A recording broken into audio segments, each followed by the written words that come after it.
बूढ़े गिद्ध की कहानी आपकी पीढ़ियों को गरीबी से बचाने का सबक। नमस्कार प्रिय दर्शकों, हर हर महादेव। आप सभी का स्वागत है। हमारे चैनल को सब्सक्राइब करें और कमेंट में जय श्री राम लिखकर अपना समर्थन व्यक्त करें। तो आइए प्रिय दर्शकों, बिना देरी किए आरंभ करते हैं आज की प्रेरणादायक कथा। प्रिय दर्शकों, बहुत समय पहले की बात है। एक घने जंगल में एक विशाल पेड़ पर एक वृद्ध गिद्ध और उसकी पत्नी निवास करते थे। वो गिद्ध उम्र दराज और कमजोर था, लेकिन अत्यंत बुद्धिमान और ज्ञानवान था।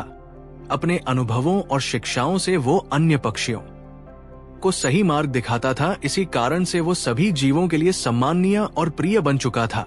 उस पेड़ का वातावरण हमेशा सुखद और शांत बना रहता था।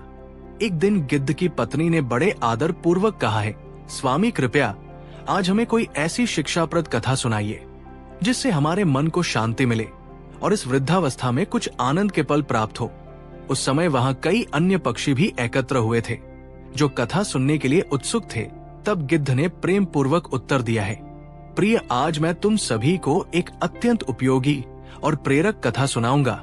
यदि तुमने इसे ध्यान पूर्वक सुना और समझा तो तुम्हारे जीवन में कभी भी धन और समृद्धि की कमी नहीं होगी। गिद्ध की पत्नी ने कहा है, स्वामी, हम सब आपकी कथा को पूरी निष्ठा से सुनने के लिए तैयार हैं।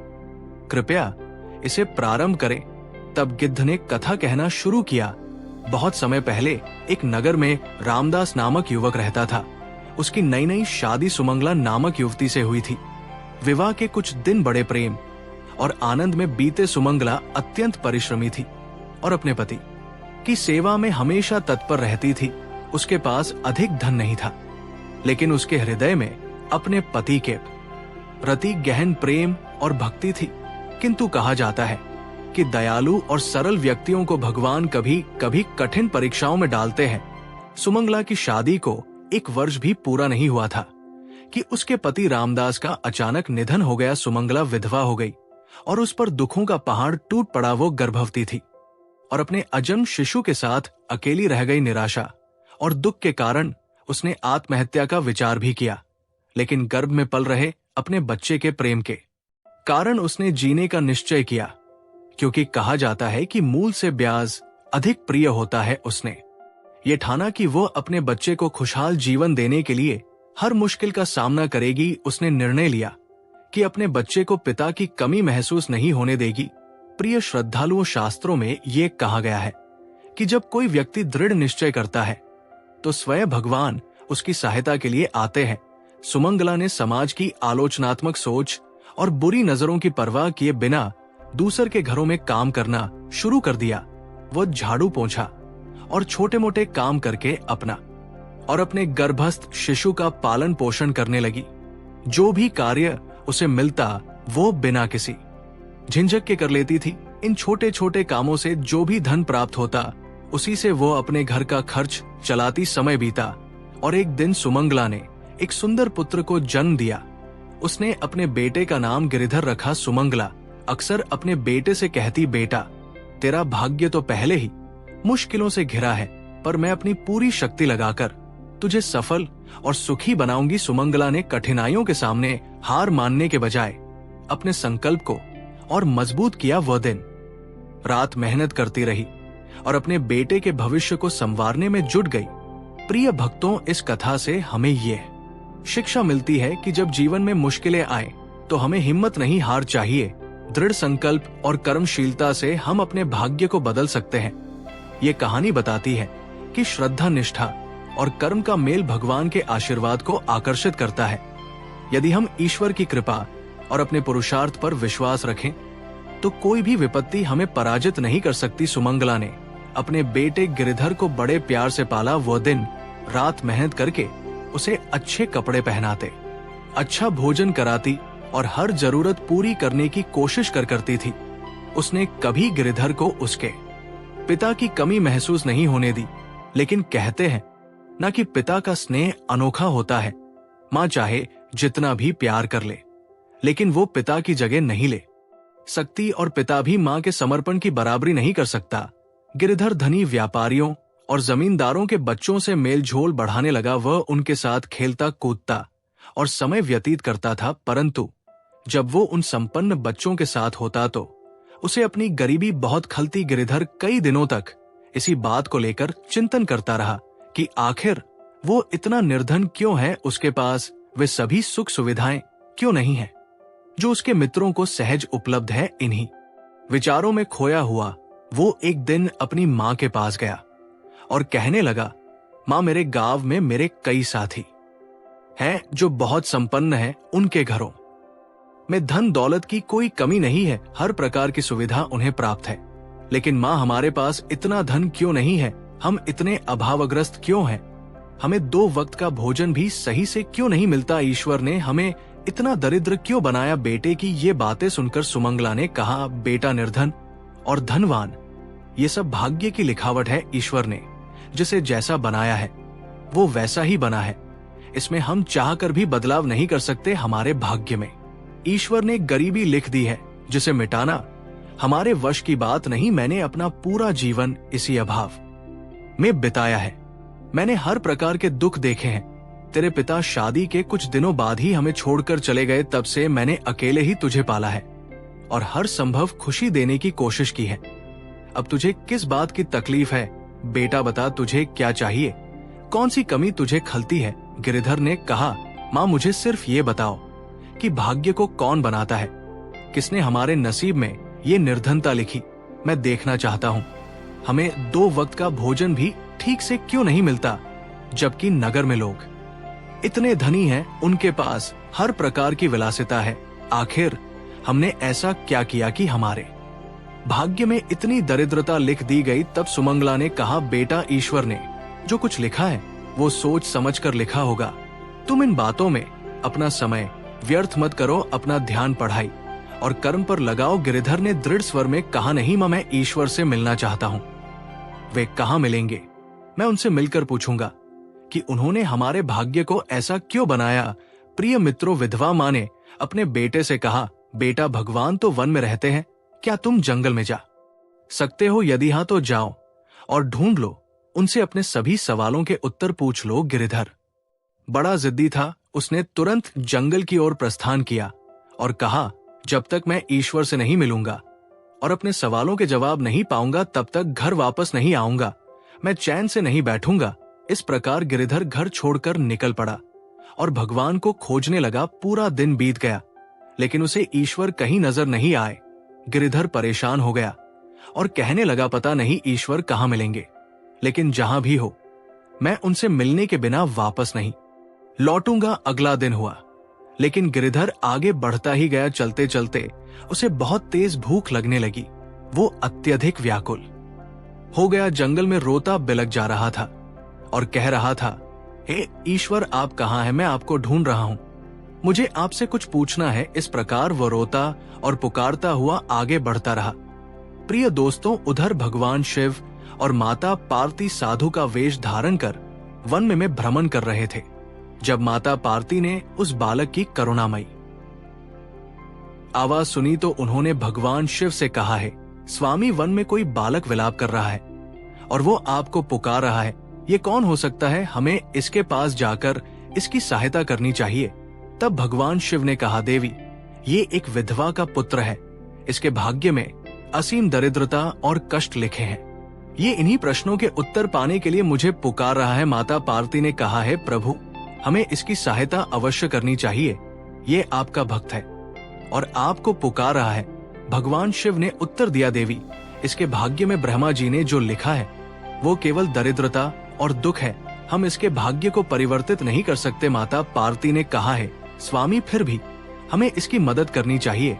चलिए इसके पास चलते हैं, मैं इसकी सहायता करना चाहती हूँ। भगवान शिव ने सहमति जताई और साधु का रूप धारण कर उस बालक के पास पहुंचे। उन्होंने गिरिधर से पूछा, बेटा, तुम कौन हो और क्यों रो रहे हो? तुम किससे मिलना चाहते हो? गिरिधर ने उत्तर दिया है, साधु बाबा, मैं ईश्वर से मिलना चाहता हूँ। उनसे पूछना चाहता हूँ कि उन्होंने हमें इतना गरीब क्यों बनाया, हमारे भाग्य में दखी दुख क्यों लिखे, मेरी माँ को विधवा क्यों किया? आखिर हमसे ऐसा क्या पाप हुआ है जिसकी सजा हमें इस तरह गरीबी और दुख के रूप में मिल रही है?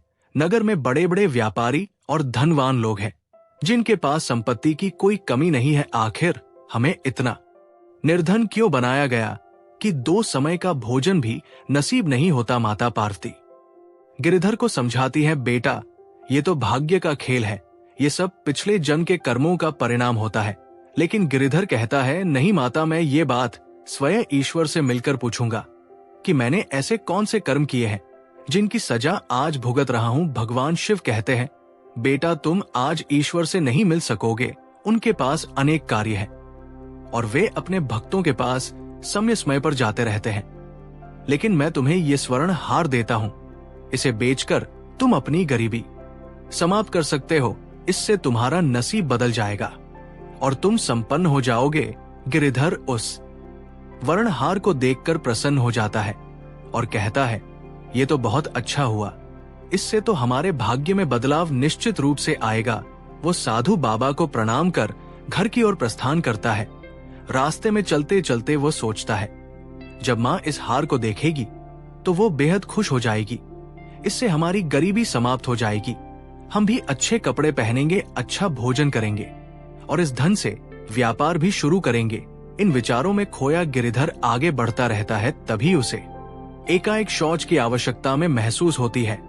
वो हार को एक पत्थर पर रखकर शौच क्रिया के लिए चला जाता है। इसी दौरान एक चील उस हार को किसी खाने की चीज समझकर उठा ले जाती है और उड़ जाती है। जब गिरिधर वापस आता है तो देखता है कि हार वहां से गायब है। वो चील को हार लेकर उड़ते हुए देखता है और उसका पीछा करता है, लेकिन चील आसमान में दूर निकल जाती है। गिरिधर निराश होकर कहता है, आज मेरी किस्मत बदलने वाली थी, लेकिन वो भी बदलते बदलते रह गई, मैं फिर से निर्धन ही रह गया। वो मायूस होकर घर लौटता है और अपनी माँ को पूरी बात बताता है। वो कहता है, माँ आज मेरी तकदीर बदलते बदलते रह गई, हमारी गरीबी समाप्त होने वाली थी, लेकिन एक चील की वजह से सब कुछ खत्म हो गया। उसकी माँ उसे समझाती है, बेटा जो भाग्य में लिखा है उसे कोई बदल नहीं सकता, तुम व्यर्थ चिंता मत करो। लेकिन गिरिधर जिद पर अड़ा रहता है। वो कहता है, नहीं माँ, मैं कल फिर से जाऊंगा, मैं भगवान से फिर मिलूंगा और उनसे पूछूंगा कि हमारे नसीब में इतनी दरिद्रता क्यों लिखी गई। वे मेरी बात अवश्य सुनेंगे और हमारी गरीबी समाप्त कर देंगे। अगले दिन गिरिधर फिर से वन में जाता है। वो रोते हुए ईश्वर को पुकारता है और उसी स्थान पर पहुंचता है जहां उसे साधु के वेश में भगवान शिव और माता पार्वती मिले थे। भगवान शिव और माता पार्वती पुनः प्रकट होते हैं और पूछते हैं, गिरिधर अब तुम्हें क्या परेशानी है? कल हमने तुम्हें स्वर्ण हार दिया था, क्या वह तुम्हारी गरीबी दूर करने के लिए पर्याप्त नहीं था? अब ऐसा क्या हो गया कि तुम फिर से यहाँ आ पहुंचे? गिरिधर रोते हुए पूरी घटना बताता है। वो कहता है, हे बाबा, आपने जो हार दिया था उसे रास्ते में एक चील लेकर उड़ गई, अब हम क्या करें? हम फिर से निर्धन ही रह गए, कृपया कुछ ऐसा करें जिससे हमारी दरिद्र समाप्त हो और हम भी सुखी जीवन जी सके। भगवान शिव गिरिधर से कहते हैं, बेटा तुम्हारा नसीब मैं नहीं बदल सकता, यदि तुम्हें अपनी गरीबी मिटा है तो तुम्हें ब्रह्मा जी के पास जाना होगा, केवल वही तुम्हारे भाग्य को बदल सकते हैं। गिरिधर पूछता है, प्रभु ब्रह्मा जी कहाँ मिलेंगे? कृपया मुझे उनका पता बताइए। भगवान शिव उसे ब्रह्मा जी का पता बताते हैं। गिरिधर ब्रह्मा जी से मिलने के लिए निकल पड़। चलते चलते वो अंत ब्रह्मा जी तक पहुंचता है और उनसे पूछता है, प्रभु मैं गिरिधर, आखिरकार आपने मेरे भाग्य में इतनी निर्धनता क्यों लिखी? मेरी माँ के नसीब में इतने दुख क्यों लिखे? हमने ऐसा कौन सा अपराध किया है जिसकी सजा हमें मिल रही है? गिरिधर की बात सुनकर ब्रह्मा जी उसे समझाते हैं, बेटा तुम्हारे भाग्य में केवल दरिद्रता और दुख ही लिखे गए हैं, इसे कोई भी बदल नहीं सकता, यहाँ तक कि मैं भी नहीं। जो भाग्य में लिखा है उसे भोगना ही पड़ेगा। लेकिन गिरिधर हार मानने को तैयार नहीं था। वो कहता है, प्रभु आप तो भगवान हैं, आप कोई ऐसा उपाय बताइए जिससे मैं भी सुखी जीवन जी सकूं, मैं भी संपन्न बन सकूं और मेरा जीवन समृद्धि से भर जाए। यदि आप मेरी सहायता नहीं कर सकते तो मेरे सवालों का उत्तर दीजिए। तब ब्रह्मा जी कहते हैं, बेटा मैं तुम्हारे नसीब को बदल नहीं सकता, लेकिन मैं तुम्हें एक रत्न जड़ी अंगूठी देता हूं। ये अंगूठी तुम्हारी गरीबी मिटा सकती है। इसे बेचकर तुम अपने जीवन को सुखमय और समृद्ध बना सकते हो। गिरिधर उस अंगूठी को पाकर प्रसन्न हो जाता है और कहता है, अब मेरी गरीबी समाप्त होगी, मेरा भाग्य अवश्य बदलेगा। इसी आशा के साथ वो घर की ओर प्रस्थान करता है। रास्ते में गिरिधर तरह तरह के सपने देखने लगता है। वो सोचता है कि अब वो अच्छे वस्त्र पहने स्वादिष्ट भोजन करेगा और व्यापार शुरू करेगा। इन्हीं ख्यालों में खोया वो आगे बढ़ता रहता है। चलते चलते उसे एक सरोवर नजर आता है। उसे बहुत तेज प्यास लग रही थी। वो पानी पीने के लिए सरोवर की ओर झुका, तभी उसकी जेब से वह अंगूठी गिरकर पानी में जा समाई और एक मछली उसे निगल ले गई। ये देख गिरिधर का दिल टूट जाता है। वो बार बार अपनी किस्मत को कोसते हुए कहता है, मेरी किस्मत में तुझे बार बार बदलने की कोशिश करता हूँ, लेकिन तू तो बदलने को तैयार नहीं है।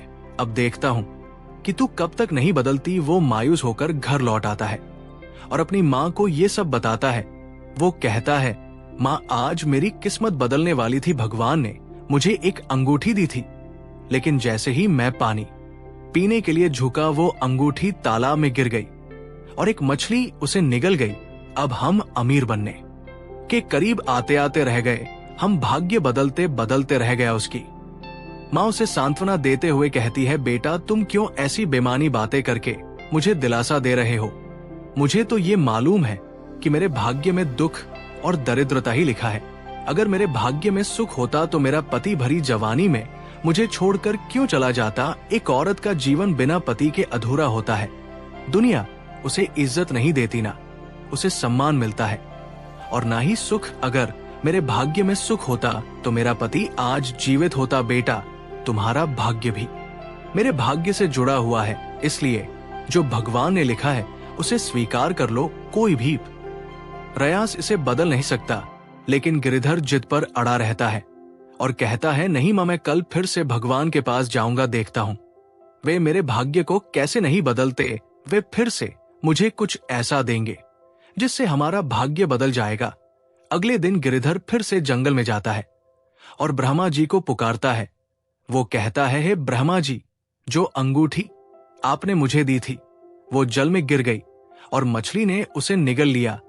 अब मैं क्या करूं? मैं फिर से गरीब हो गया है। ब्रह्मा जी, कृपया कोई उपाय बताइए जिससे मेरी गरीबी दूर हो जाए और मेरा जीवन भी दूसरों की तरह सुखमय हो। ब्रह्मा जी उसे कहते हैं, बेटा, अब मैं कुछ नहीं कर सकता। तुम्हारा भाग्य तुम्हारी किस्मत को बदलने नहीं देता। कोई भी कितना भी अच्छा कर ले, तुम्हारा भाग्य नहीं बदल सकता, क्योंकि कहा जाता है जिस व्यक्ति के भाग्य में दुख और गरीबी लिखी हो, वो पूरी दुनिया उसे अमीर और सुखी बनाने की कितनी भी कोशिश कर ले, फिर भी वो खुश नहीं हो सकता। गिरिधर निराश होकर कहता है, नहीं ब्रह्मा जी, आप तो भगवान हैं, कृपया मेरी गरीबी दूर करें या कोई उपाय बताइए। आखिर मैंने कौन से कर्म किए हैं जिनकी सजा मुझे भुगतनी पड़ रही है? मेरे दुखों का कारण क्या है? मेरे भाग्य में ऐसा क्या लिखा है कि मेरा जीवन सुखी नहीं हो सकता? आखिर मेरा भाग्य दूसरों की तरह अच्छा क्यों नहीं है? ब्रह्मा जी उसे समझाते हुए कहते हैं, बेटा, तुम्हारा भाग्य में नहीं बदल सकता, लेकिन मैं तुम्हें एक उपाय बताता हूं। यदि तुम वो उपाय अपनाओ तो तुम्हारी गरीबी दूर हो सकती है और तुम्हारा भाग्य बदल सकता है। गिरिधर उत्सुक होकर कहता है, प्रभु, आप मुझे वो उपाय जल्दी बताइए। मैं वो हर काम करूंगा जिससे मेरा भाग्य बदल सके, मेरी गरीबी और दुख समाप्त हो सके। ब्रह्मा जी कहते हैं, गिरिधर, तुम भगवान शिव के मंदिर में जाओ। वहां उनके दरवाजे की चौखट पर दिन भर बैठकर उनके दर्शन करना, लेकिन उनसे कुछ मत मांगना। भगवान शिव के द्वार पर भाग्य की देवी झाड़ू लगाने आती है, वही तुम्हारा भाग्य बदल सकती है। हो सकता है भगवान शिव की कृपा से तुम्हारा भाग्य उधर जाए। गिरिधर कहता है, ठीक है प्रभु, मैं ऐसा ही करूंगा। वो वहां से निकल पड़ता है। नगर से कुछ दूर भगवान शिव का एक मंदिर था। गिरिधर सुबह उठकर स्नान करता है और मंदिर पहुंचता है। वो दिन भर मंदिर के द्वार पर बैठकर भगवान शिव की मूर्ति के दर्शन करता रहता है, लेकिन कुछ नहीं मांगता। पूरा दिन इसी तरह बीत जाता है और शाम को वो घर लौट आता है। उसकी माँ पूछती है, बेटा, तुम कहाँ गए थे और इतनी देर तक क्या करते रहे? गिरिधर कहता है, माँ, मैं अपना भाग्य बदल रहा हूं। मैं तपस्या कर रहा हूं ताकि मेरा भाग्य बदल जाए। उसकी माँ कहती है, बेटा क्यों बेकार की तपस्या कर रहे हो? तुम्हारा भाग्य कोई नहीं बदल सकता। अगर तुम्हारे भाग्य में सुख होता तो तुम किसी अमीर घर में पैदा होते, तुम्हारे पिता भी जीवित होते। लेकिन तुम्हारे भाग्य में गरीबी लिखी है, तभी तो तुम्हारा जन्म मेरे जैसे गरीब घर में हुआ है। गिरिधर कहता है, नहीं माँ, अगर व्यक्ति चाहे तो कुछ भी कर सकता है। मैं भी अपनी गरीबी को अमीरी में बदल दूंगा। देखना, मैं एक दिन जरूर कुछ ऐसा करूंगा जिससे मेरा भाग्य बदल जाएगा। उसकी माँ कहती है, ठीक है बेटा, जो तुझे अच्छा लगे वही कर, मैं तुझे नहीं रोकूंगी। इस प्रकार गिरिधर कई महीनों तक भगवान शिव के मंदिर के द्वार पर बैठता है। भगवान शिव देखते हैं कि गिरिधर सुबह सुबह आता है, दिन भर उनके दर्शन करता है और बिना कुछ कहे चला जाता है। वो कुछ भी नहीं मांगता। भगवान शिव सोचते हैं कि ये भक्त अनूठा है। एक दिन भगवान शिव गिरिधर की भक्ति से प्रसन्न होकर उसके रास्ते में एक हीरों से भरी पोटली गिरा देते हैं। गिरिधर को वो पोटली मिल जाती है और वो देखकर खुश हो जाता है। वो कहता है, भगवान शिव ने आज मेरा भाग्य बदल दिया। ये सब उनकी कृपा का परिणाम था। गिरिधर उन रत्नों को लेकर घर की ओर चल पड़ा। बड़े बड़े सपने देखता हुआ वो सोच रहा था कि अब वो अपनी माँ को दिखाएगा कि उसका भाग्य बदल चुका है। जब वो घर पहुंचा तो उसकी माँ घर पर नहीं थी। वो गांव के किसी काम से बाहर गई हुई थी। गिरिधर उन रत्नों से भरी पोटली को एक बर्तन में रखकर अपनी माँ को बुलाने के लिए बाहर निकल पड़ा। रास्ते में वो सोच रहा था कि अब उसकी माँ ये देखकर कितनी खुश होगी, उसका जीवन खुशियों से भर जाएगा। लेकिन उसी समय कुछ चोर उसके घर में घुस गए। चोरी करते हुए उन्हें वो बर्तन मिल जाता है और वे उसे लेकर वहां से भाग जाते हैं। जब गिरिधर अपनी माँ के साथ घर लौटता है तो वो कहता है, माँ देखो, आज मुझे रत्नों से भरा हुआ एक बर्तन मिला है। उसकी माँ कहती है, बेटा मुझे तुम पर भरोसा नहीं है, पहले मुझे दिखाओ, तब मैं विश्वास करूंगी। गिरिधर जब घर आकर बर्तन को ढूंढता है तो वो बर्तन गायब मिलता है। वो घबराकर कहता है, माँ मैंने अभी अभी तो ये बर्तन यहां रखा था, पता नहीं ये कहां चला गया। उसकी माँ कहती है, गिरिधर कहता है, नहीं माँ, मैं झूठ नहीं बोल रहा हूं, मैंने यहाँ रत्नों से भरा बर्तन रखा था, पता नहीं वो कहां गया। उसकी माँ कहती है, बेटा मैं बार बार कह रही हूं कि हमारा भाग्य नहीं बदल सकता, चाहे जितनी भी कोशिश कर लो। जब किस्मत में कुछ नहीं लिखा है तो फिर कुछ नहीं हो सकता। हमारे भाग्य में सुख का एक पल भी नहीं है। वो आगे कहती है, बेटा अगर मेरे भाग्य में सुख होता तो क्या मैं जवानी में विधवा हो जाती। एक औरत का जीवन बिना पति के अधूरा होता है। वो कभी सुख और सम्मान नहीं पा सकती। जिस औरत का पति जवानी में उसे छोड़कर चला गया हो, वो कभी खुश नहीं हो सकती। गिरिधर की माँ दुख भरे शब्दों में कहती है, बेटा हमारे भाग्य में सुख नहीं है, मेरे भाग्य में दुख और गरीबी ही लिखी है। अगर सुख होता तो मेरे पति समय से पहले मुझे छोड़कर नहीं जाते। बेटा हम गरीब हैं और ये गरीबी शायद कभी खत्म नहीं होगी। गिरिधर ने माँ को दिलासा देते हुए कहा, माँ मैं फिर से भगवान के पास जाऊंगा, मैं फिर से उनसे उपाय पूछूंगा जिससे हमारी गरीबी दूर हो सके। माँ तुम देखना, एक दिन हमारा भाग्य जरूर बदलेगा। अगले दिन गिरिधर फिर भगवान शिव के मंदिर में जाता है। वो दरवाजे पर बैठा रहता है और भगवान शिव के दर्शन करता है, लेकिन उनसे कुछ नहीं मांगता। पूरा दिन इस तरह बीत जाता है और शाम को वो घर लौट आता है। धीरे धीरे कई महीने बीत जाते हैं। भगवान शिव माता पार्वती से कहते हैं, देवी इस गिरिधर का भाग्य बहुत गरीब है। मैंने और ब्रह्मा जी ने मिलकर इसका भाग्य बदलने की कोशिश की, लेकिन इसका भाग्य नहीं बदला क्योंकि इसके भाग्य में गरीबी ही लिखी है। तब भगवान शिव भाग्य की देवी को बुलाकर कहते, हे भाग्य देवी, इस लड़के और इसकी माँ के भाग्य में तुमने बहुत गरीबी लिखी है। इसके भाग्य को बदलने के लिए हमने कई बार प्रयास किए, लेकिन इसका खराब भाग्य आड़े आ गया। मैं तुम्हें आदेश देता हूँ कि तुम इसका भाग्य बदल दो, इसकी गरीबी दूर कर दो और इसे सुखी जीवन दो। ये मेरा बहुत सच्चा भक्त है जो कई महीनों से मेरे द्वार पर बैठा, मुझसे कुछ भी नहीं मांगा, फिर भी रो रो कर मेरी पूजा करता है। भगवान शिव आगे कहते हैं, जो व्यक्ति कुछ मांगने आता है उसे उसकी 7 पीढ़ियों तक की जरूरतें पूरी करता हूं, लेकिन ये बिना मांगे यहां बैठा रहता है, इसलिए इसे बिना मांगे कुछ अधिक मिलना चाहिए।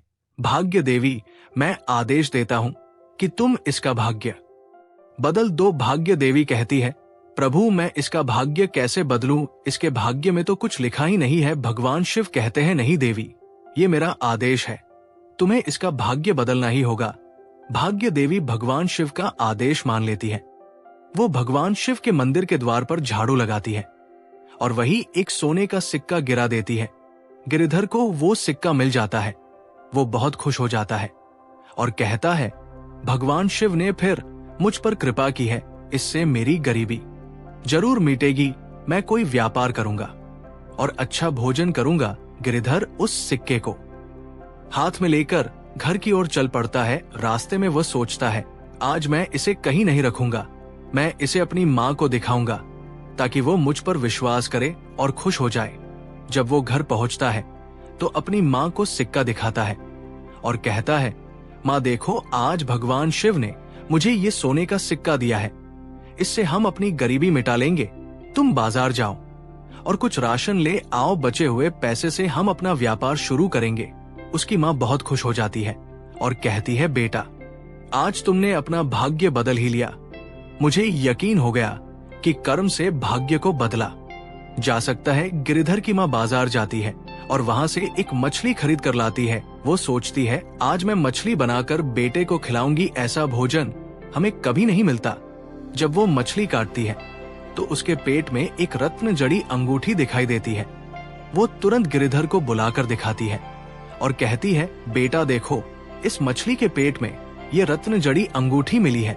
गिरिधर अंगूठी को देखते ही पहचान जाता है। वो कहता है, माँ ये वही अंगूठी है जो ब्रह्मा जी ने मुझे दी थी। अब हमारा भाग्य सच में बदल चुका है, अब सब कुछ अच्छा होने वाला है। गिरिधर की माँ भावुक होकर कहती है, बेटा ये वही अंगूठी है जो ब्रह्मा जी ने मुझे दी थी। अब हमारा भाग्य वास्तव में बदल चुका है, अब सब कुछ अच्छा होगा।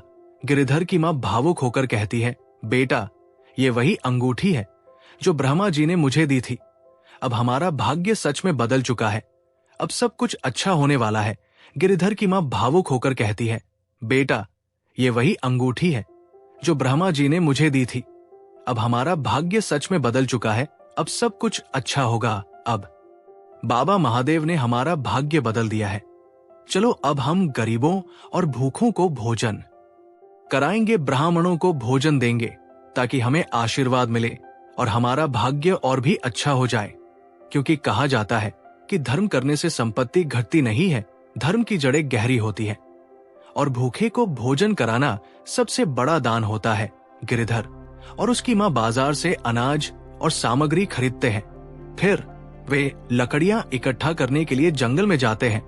गिरिधर लकड़ियां काटने के लिए पेड़ पर चढ़ता है और वहां एक चील का घोंसला देखता है। उस घोंसले में उसे वही हार दिखाई देता है जो भगवान शिव ने पहले दिया था और जिसे चील लेकर उड़ गई थी। गिरिधर खुशी से वो हार उठा लेता है और कहता है, माँ ये वही हार है जो महात्मा जी ने मुझे दी थी, जिसे चील लेकर उड़ गई थी, लेकिन अब ये मुझे वापस मिल गया है। उसकी माँ है रह जाती है और कहती है, बेटा मैंने तुझ पर विश्वास नहीं किया था, लेकिन तू सच बोल रहा था। गिरिधर और उसकी माँ दोनों भगवान शिव का धन्यवाद करते हैं और कहते हैं, अब हमारी गरीबी समाप्त हो चुकी है, अब हम दूसरों की मदद करेंगे और धर्म के कार्यों में आगे बढ़ेंगे। आज गिरिधर और उसकी माँ को यह विश्वास हो गया था कि भले ही किसी के भाग्य में कई पीढ़ियों तक गरीबी और दुख लिखा हो, लेकिन यदि वो अच्छे कर्म करता है, ईश्वर की पूजा करता है और अपने संकल्प पर अडिग रहता है, तो वो अपने भाग्य को बदल सकता है। क्योंकि कर्म से बड़ा कुछ नहीं होता, भाग्य कर्म का गुलाम होता है। गिरिधर और उसकी माँ अपने घर लौटते हैं। वे भूखों, भिखारियों, ब्राह्मणों और गरीबों को भरपेट भोजन कराते हैं। उन्हें कपड़े और धन भी दान करते हैं। कहा जाता है कि इस दिन से उनके जीवन ने एक नई दिशा ली, उनकी अमीरी में बदल गई। वे कई प्रकार के दान पुण्य करने लगे और विधवा स्त्री सुमंगला का जीवन सुखमय बीतने लगा। गिरिधर का भाग्य भी बदल गया और उसकी माँ का भाग्य भी बदल गया, क्योंकि ये सच है कि कर्म प्रधान होता है। शास्त्रों में भी कहा गया है कि कर्म से बड़ा कुछ नहीं है, व्यक्ति जैसा कर्म करता है वैसा ही उसका भाग्य बनता है। कहते हैं, शक्तिशाली व्यक्ति के लिए कोई कार्य कठिन नहीं होता, मेहनती व्यक्ति के लिए कोई स्थान दूर नहीं होता विद्वान के लिए, कोई जगह पराई नहीं होती, और मीठा बोलने वाले के लिए कोई व्यक्ति पराया नहीं होता मनुष्य को अपने। जीवन में ये हमेशा याद रखना चाहिए कि ये 6 चीजें जीवन में गरीबी लाती है। पहला, आलस्य। दूसरा, औरत की शिकायत। अत्यधिक निर्भरता। तीसरा, बीमारी। चौथा, जन्मभूमि से अत्यधिक लगाव। पांचवा, अत्यधिक संतोष। छठवां, हिम्मत हार जाना। ये बातें जीवन के लिए महत्वपूर्ण सीख है। साथ ही ये भी याद रखना चाहिए कि आलस्य और भाग्य के सहारे बैठा व्यक्ति कभी सफल नहीं होता। लक्ष्मी उसी तरह उससे दूर भागती है जैसे जवानी के नशे में चूर सुंदर लड़की बूढ़े आदमी से दूर भागती है। इसलिए जो व्यक्ति अपने कर्मों पर विश्वास करता है वो अपने भाग्य को जरूर बदल सकता है। गिरिधर और उसकी माँ की कहानी हमें ये सिखाती है कि मेहनत, धैर्य और ईश्वर के प्रति विश्वास से हमने जीवन की हर कठिनाई को दूर कर सकते हैं और अपने भाग्य को संवार सकते हैं। प्रिय दर्शकों, हमारी आज की कहानी यही समाप्त होती है। आशा है कि ये कहानी आपको प्रेरित करेगी और जीवन में धैर्य और सत्य का महत्व सिखाएगी। प्रिय दर्शकों, इस कथा के बारे में आपके क्या विचार हैं? कृपया अपनी अनमोल राय हमें कमेंट बॉक्स में जरूर बताएं। अगर ये कथा आपको पसंद आई हो तो कृपया वीडियो को लाइक करें, चैनल परमर गुरु को सब्सक्राइब करें और इस वीडियो को अधिक से अधिक अपने मित्रों और परिवारजनों के साथ शेयर करें ताकि ये संदेश और ज्ञान सभी तक पहुंचे। साथ ही कमेंट सेक्शन में जय श्री कृष्णा लिखकर अपनी श्रद्धा प्रकट करें। इस वीडियो को अंत तक देखने के लिए आप सभी का दिल से धन्यवाद।